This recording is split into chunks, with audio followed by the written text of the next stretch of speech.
ନିଜର ବ୍ୟବସାୟ ଆରମ୍ଭ କରିବା ପାଇଁ ଯଦି ଚାହୁଁଛନ୍ତି କିଛିଟା ପଦକ୍ଷେପ ଆରମ୍ଭ କରନ୍ତୁ। ପ୍ରଥମରେ ଆପଣଙ୍କ ଧାରଣାକୁ ସ୍ପଷ୍ଟ କରନ୍ତୁ।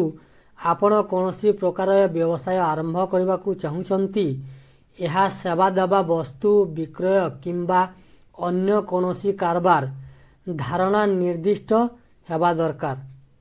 ନମ୍ବର 2, ବିପଣୀ ତଥା ବଜାର ତଦନ୍ତ କରନ୍ତୁ। ଆପଣଙ୍କ ବ୍ୟବସାୟର ଗ୍ରାହକ କିଏ ହେବେ? ପ୍ରତିସ୍ପର୍ଶୀମାନଙ୍କ ତଥ୍ୟ ଜାଣନ୍ତୁ। ଏହାର ଚାହିଦା ବଜାରରେ କିପରି ଅଛି? ନମ୍ବର 3, ଯଥାର୍ଥ ଯୋଜନା ପ୍ରସ୍ତୁତ କରନ୍ତୁ। ଆରମ୍ଭ ରକମ କେଉଁଟା ଦରକାର? କାରବାର ଚାଳନା ପାଇଁ କେଉଁ ସାଧନ ସାମଗ୍ରୀ ଆବଶ୍ୟକ?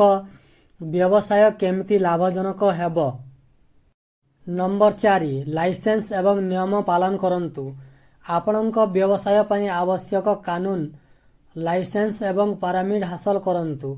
ଜିଏସ୍ଟି ନମ୍ବର ଏବଂ ପାନ୍ କାର୍ଡ଼ ବନେଇବା ଦରକାର। ନମ୍ବର 5, ଅର୍ଥ ସମ୍ବନ୍ଧୀ ଯୋଗାଡ଼ କରନ୍ତୁ। ବ୍ୟବସାୟ ପାଇଁ ଆପଣଙ୍କର ସ୍ୱୟଂ ଅର୍ଥର ଉପାୟ ଅଛି କି ଅର୍ଥ ଧାର କରିବାକୁ ପଡ଼ିବ?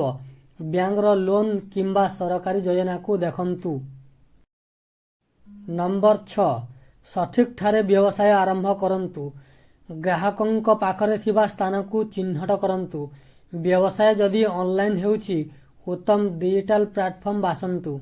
ନମ୍ବର 7, ସଠିକ୍ ପ୍ରମୋଶନ କରନ୍ତୁ। ଗ୍ରାହକମାନଙ୍କ ପାଖରେ ବ୍ୟବସାୟର ସୂଚନା ପହଞ୍ଚାନ୍ତୁ। ସୋସିଆଲ ମିଡ଼ିଆ, ପୋଷ୍ଟର ଏବଂ ଆଉ ଅନ୍ୟ ଉପାୟ ବ୍ୟବହାର କରନ୍ତୁ।